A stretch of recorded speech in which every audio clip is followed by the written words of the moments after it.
এর আগের ভিডিওতে আমি দেখিয়েছিলাম নারভি হসপিটাল। নারভি হসপিটালের পরে আমি চলে এলাম সেই আপনাদের পূর্ব পরিচিত সিএমসি ভেলোর।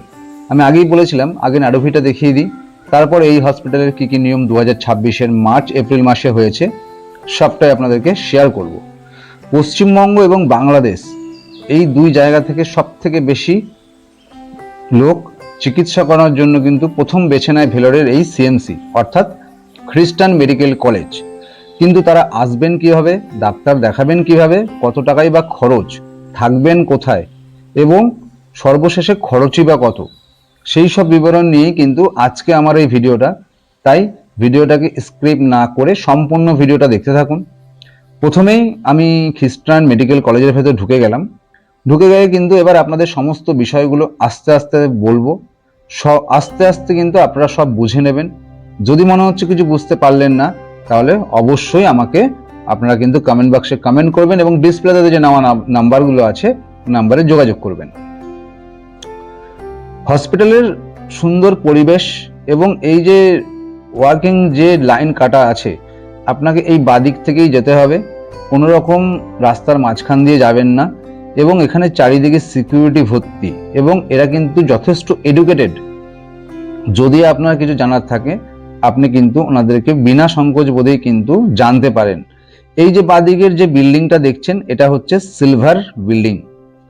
এই সিলভার বিল্ডিং এর কাজ কি, সিলভার কেয়ারের কাজ কি, বা এই বিল্ডিং এ কি কি জন্য আসবেন, তার যাবতীয় খুঁটিনাটি তথ্য আজকের এই সব ভিডিওতে থাকবে। তাই ভিডিওটাকে পুরো দেখবেন। আর এই সিলভার যে বিল্ডিং আছে বা সিলভার ক্লিনিক, এই সিলভার ক্লিনিকে কারা কারা আসে বা আপনি কেন আসবেন তারও তথ্য দেব। এবার শুরু করি আজকের ভিডিওটা। প্রত্যেকটা মানুষের কোশ্চেন যে আমরা সিএমসিতে গেলে জেনারেল দেখাবো না প্রাইভেট দেখাবো না সিলভার ক্লিনিকে দেখাবো। আমি এক এক করে বলে দিচ্ছি, আপনারা মনোযোগ দিয়ে শুনবেন। প্রথমেই বলে দিই জেনারেলের দেখানোর ব্যবস্থা কি আছে। এই যে বিল্ডিংগুলো, এগুলো হচ্ছে সব আইপি বিল্ডিং আর ডান দিকে আছে হচ্ছে ওপিডি বিল্ডিং। তো প্রথমে বলে দিই, এই হসপিটালে ডাক্তার দেখাতে আসলে ফার্স্ট কাজ হচ্ছে আপনার একটা রেজিস্ট্রেশন কার্ড নেওয়া। যেই কার্ডটা কিন্তু আপনাকে দেওয়া হবে সম্পূর্ণ বিনামূল্যে এবং আইএসএস-সিসি বিল্ডিংয়ে কিন্তু আপনাকে এই কার্ডটা দেবে, যার জন্য কোনো রকম পয়সা লাগবে না। কিন্তু যদি কার্ডটা আপনি হারিয়ে ফেলেন সেক্ষেত্রে কিন্তু আপনাকে 100 টাকা মূল্য দিয়ে আবার সেই কার্ড পুনরায় সংগ্রহ করতে হবে। তাই যতদিন এই হসপিটালে আছেন কার্ডটা কিন্তু ঠিকভাবে রাখবেন। ওই কার্ডেই আপনার যাবতীয় তথ্য আছে। এটা একটা পার্ট হয়ে গেল। এরকম বোর্ডে নানান রকম ডিপার্টমেন্ট কোন দিকে যেতে হবে না হবে সব পরিষ্কারভাবে লেখা আছে।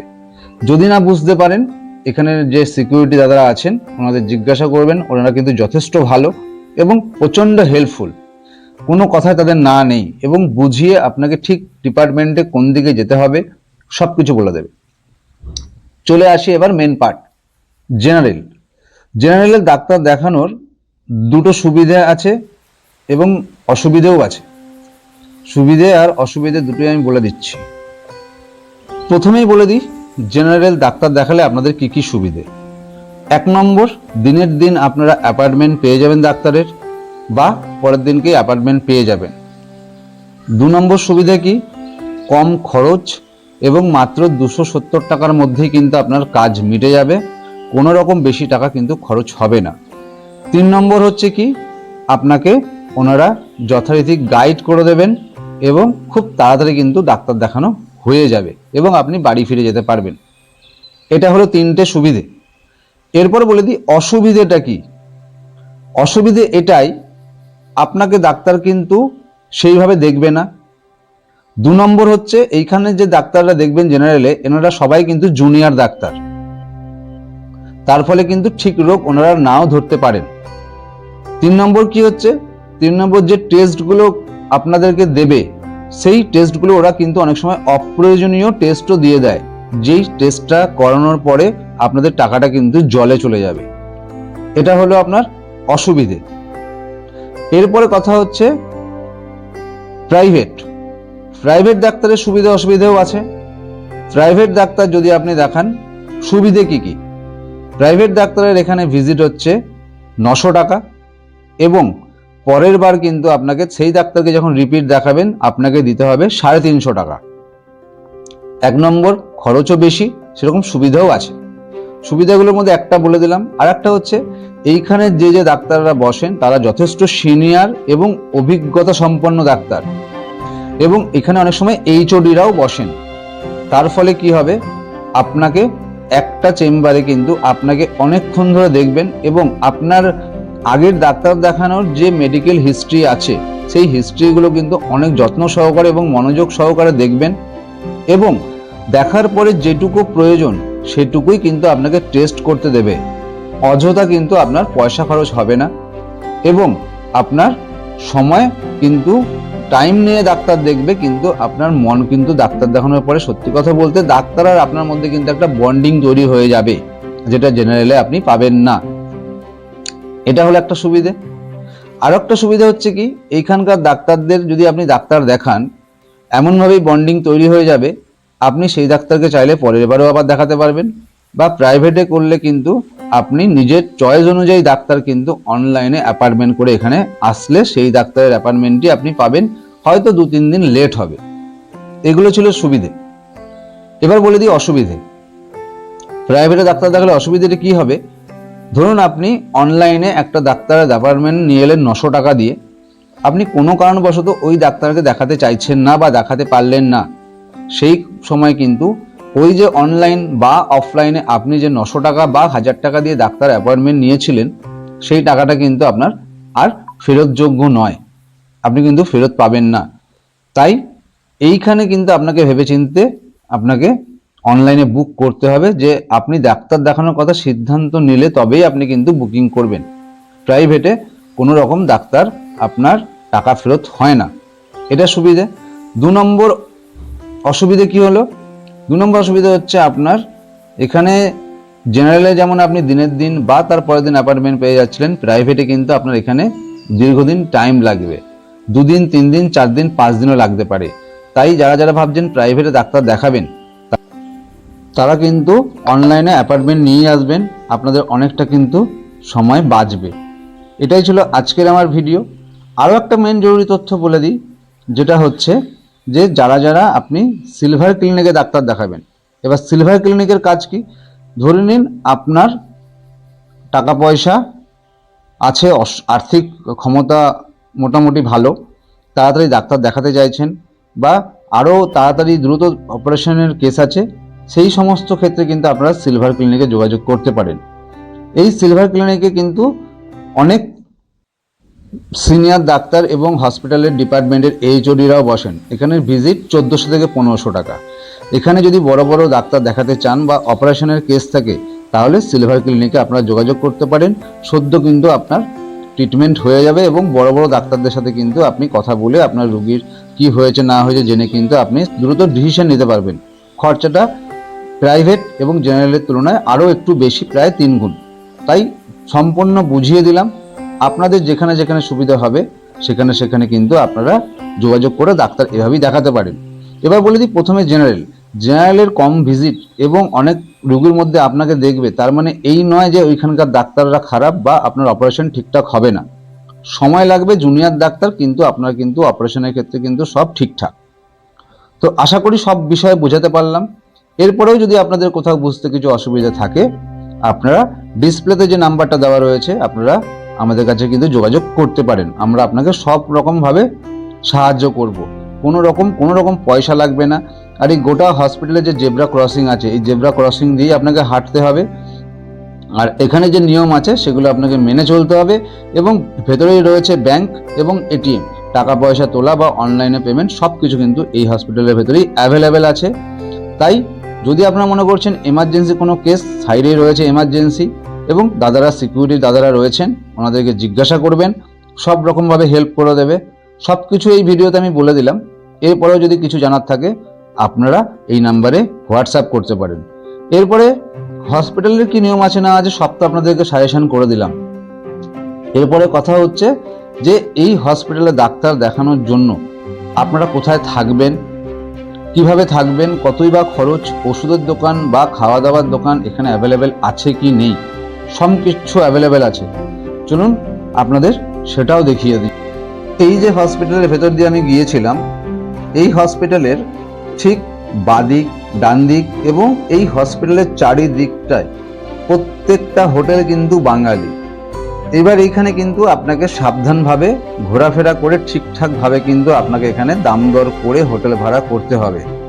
কারণ এখানে আপনি যদি একজন বা দুজন আসেন, তাহলে মোটামুটি ঘর ভাড়া বা রুম ভাড়া আপনি মোটামুটি ধরে নিন ওই 250 থেকে 300 টাকা কমন বাথরুম, কমন রান্নাঘর পাবেন। এবং যদি আপনি 5 থেকে 6 জন আসেন, তাহলে কিন্তু আপনাকে রুম ভাড়া নিতে হবে আপনার মোটামুটি 600 থেকে 650 টাকা নিলে আপনি কিন্তু 4 থেকে 5 জন থাকতে পারবেন। আর এই যে রাস্তার ডান দিকে অর্থাৎ সিএমসি হসপিটালের ঠিক উল্টো দিকে হোটেল প্রচুর ভর্তি, মানে কয়েক লক্ষ বলতে পারেন হোটেল আছে। প্রত্যেকটা হোটেল কিন্তু ক্যাটাগরি ওয়াইজ। এবং আমার মতে বলা হয় যে এই সিএমসি হসপিটালের উল্টো দিকেই যদি আপনাদের আর্থিক ক্ষমতা খুবই কম থাকে তাহলে কিন্তু নেবেন না। কারণ এই রোডের উপরে যে হোটেল এবং খাবারের দোকান দেখছেন সবগুলো কিন্তু খুব খরচ। যেমন খাবারের খরচ সেরকম হোটেলের ভাড়াও।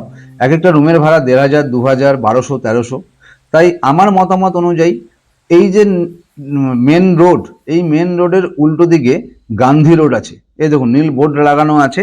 এই যে নীল বোর্ডের ডান দিকে যে রাস্তাগুলো ঢুকছে, এই গলিগালাগুলো দিয়ে ভেতর দিকে চলে যাবেন, দেখবেন ওখানে গেলে আপনি 300, 400, 450 টাকা করে কিন্তু রুম ভাড়া পেয়ে যাবেন। তাই যারা যারা ভাবছেন যে রুম ভাড়া কম নয় এখানে বেশি, এখানে কিন্তু কম বেশি সবই আছে। কোনো অটোওয়ালার কথায় আপনি রুম নেবেন না, আপনি নিজে যাবেন, কোনো দালালের চক্করে পড়বেন না। প্রচুর হোটেল আছে, আপনি দরকার পড়লে 1 থেকে 1.5 ঘন্টা পায়ে হেঁটে খোঁজাখুঁজি করুন, গলির ভেতরে ঢুকে যান। ওপেন রোডে নেওয়ার দরকার নেই, অনেক ভাড়া বেশি। একটু গলির ভেতরে ঢুকে যদি নেন, আপনি যদি ঠিকঠাকভাবে খোঁজ খবর দিয়ে নিতে পারেন, তাহলে কিন্তু আপনার খরচ অনেকটাই সাশ্রয় হবে এবং 300 থেকে 400 টাকার মধ্যে ভালো ঘর পেয়ে যাবেন। আর যদি ভাবছেন না একটু ভালোভাবে থাকবেন, তাহলে আপনি ওপেন রোডের উপরে কিন্তু আপনি রুম নিতে পারেন। তার জন্য আপনাকে রুম ভাড়া দিতে হবে কত না 700 থেকে 800 টাকা, 500 থেকে 600 টাকা। এই হলো রুমের ব্যাপার। এরপরে কথা হচ্ছে যে খাওয়া দাওয়া করবেন কোথায়। আপনারা যদি বাড়ি থেকে খাবার দাবার বলতে মুদিখানার দ্রব্যগুলো সব নিয়ে আসেন, তাহলে আপনারা ওই হোটেলেই রান্নাঘর আছে, ওই হোটেল ভাড়ার মধ্যে আপনার বাসনপত্র দিয়ে দেবে। এখন গ্যাসের অবস্থা খারাপ হওয়ার জন্য ওরা কিন্তু গ্যাসের টাকাটা আলাদা করে নিচ্ছে। তো সেই অনুযায়ী আপনারা বুঝে নেবেন যে কি করবেন না করবেন, সেখানে আমার কিছু বলার নেই। আর এখানে আরেকটা কথা বলে দিই, যারা যারা পশ্চিমবঙ্গ বা বাংলাদেশ থেকে আসবেন, যদি ভাবেন যে গ্যাসের টাকা অতিরিক্ত দেবেন না, ইন্ডাকশন ওভেন নিয়ে আসবেন, এখানে একটা কথা বলে দিই, এখানে কিন্তু কোনো হোটেল মালিক আপনাকে ইন্ডাকশন চালাতে দেবে না। কারণ ইন্ডাকশন কিন্তু অনেক কারেন্ট পড়ে, তাই হোটেল মালিকরা কিন্তু আপনাকে ইন্ডাকশন চালাতে দেবে না। তাই বয়ে কিন্তু ইন্ডাকশন ওভেন নিয়ে আসবেন না। গ্যাসে আপনার 50, 100, 150, 200 টাকা হয়তো এক্সট্রা নেবে, কিন্তু সেটাই ভালো। কিন্তু ইন্ডাকশন যদি নিয়ে আসেন চালাতে দেবে না, আপনাকে কিন্তু বয়ে বয়ে নিয়ে যেতে হবে। সেই কথাটা মাথায় রেখেই আমি আপনাদেরকে বললাম ইন্ডাকশন আনার কোনো প্রয়োজন নেই। 50, 100 টাকা যাই লাগবে এক্সট্রা দিয়ে আপনারা কিন্তু এখানে রান্না গ্যাসে করেই খাবেন, তাতে আপনাদের সুবিধে।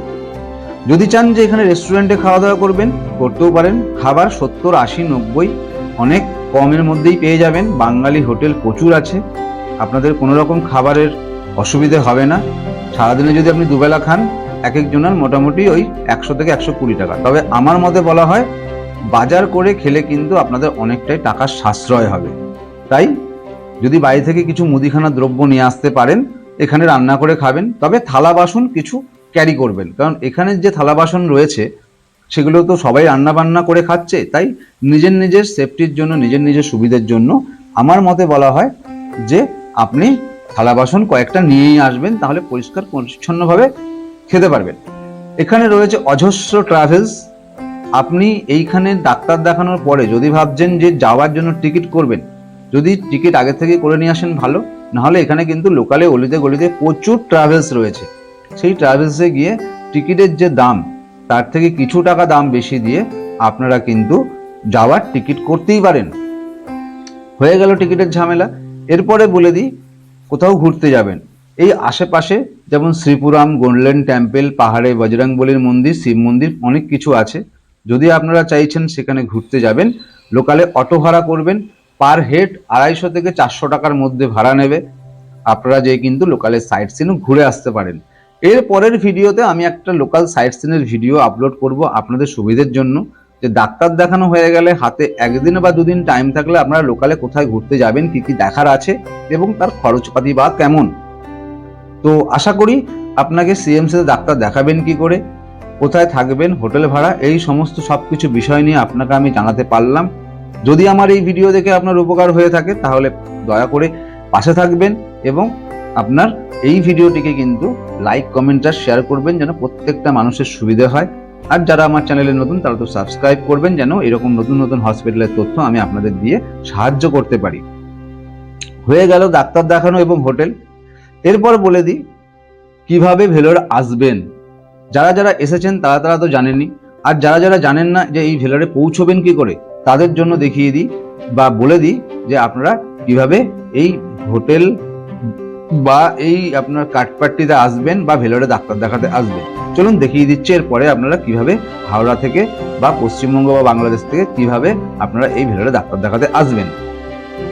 বাংলাদেশ থেকে যারা বিমানে আসবেন তারা প্রথমেই চলে আসবেন কলকাতা এয়ারপোর্ট থেকে এই হাওড়া রেল স্টেশন, আর পশ্চিমবঙ্গ থেকে যারা আসবেন তারা কিন্তু হাওড়া স্টেশন থেকেই সমস্ত রকম ট্রেন পেয়ে যাবেন আপনার কাঠপাট্টি আসার জন্য। এবার বলে দিই কাঠপাট্টি আসার জন্য কিন্তু আগে যেমন ট্রেনগুলো আপনার কাঠপাট্টি আসতো আলাদা আলাদা ট্রেন, এখন কিন্তু ম্যাক্সিমাম ট্রেন ব্যাঙ্গালোর যে ট্রেনগুলো আসবে সেই ট্রেন কিন্তু আপনার এই কাঠপাট্টির উপর দিয়েই আসবে। তাই সারাদিনে অনেক ট্রেন আছে যেই ট্রেনগুলো ব্যাঙ্গালোর আসছে, এবং সব নয়, যেমন দুরন্ত এক্সপ্রেস কিন্তু কাঠপাট্টি স্টেশনে থামে না। আপনারা একবার দেখে নেবেন টিকিট করার সময় যেই ট্রেন ব্যাঙ্গালোর আসছে সেই ট্রেন ম্যাক্সিমামই আপনার কাঠপাট্টির উপর দিয়ে যায়। এই কাঠপাট্টিতে নেমে কাঠপাট্টি থেকে কিন্তু আপনাকে অটো করে কিন্তু 300 থেকে 400 টাকা ভাড়া দিয়ে আপনাকে পৌঁছে যেতে হবে হচ্ছে ভেলোর সিএমসির সামনে। তো চলুন ট্রেনে কিভাবে যাবেন সেটাও বলে দিলাম। এরপরে যদি কোনো কিছু জানার থাকে তাহলে কিন্তু আপনারা টেক্সট করবেন, টেক্সট করলে কিন্তু আমি অবশ্যই উত্তর দেব। আজকের মতন এই ভিডিওটা এখানেই শেষ করলাম। আর এই ট্রেনের কি কি বিবরণ আছে না আছে, কোন ট্রেনের ভাড়া কত, কোন ট্রেনে আসবেন, তার যাবতীয় ডিটেলস কিন্তু আমার ডেসক্রিপশন বক্সে দেওয়া রইল, ট্রেনের নাম্বার এবং ভাড়া এবং ট্রেনের নাম, চাইলে আপনারা ডেসক্রিপশন বক্স থেকেও দেখে নিতে পারেন। চলুন আজকের ভিডিওটা এখানেই শেষ করলাম, দেখা হবে পরের একটা নতুন ভিডিওতে। ততদিনের জন্য ভালো থাকুন, সুস্থ থাকুন, আর এই ভিডিওটাকে আরো বেশি বেশি করে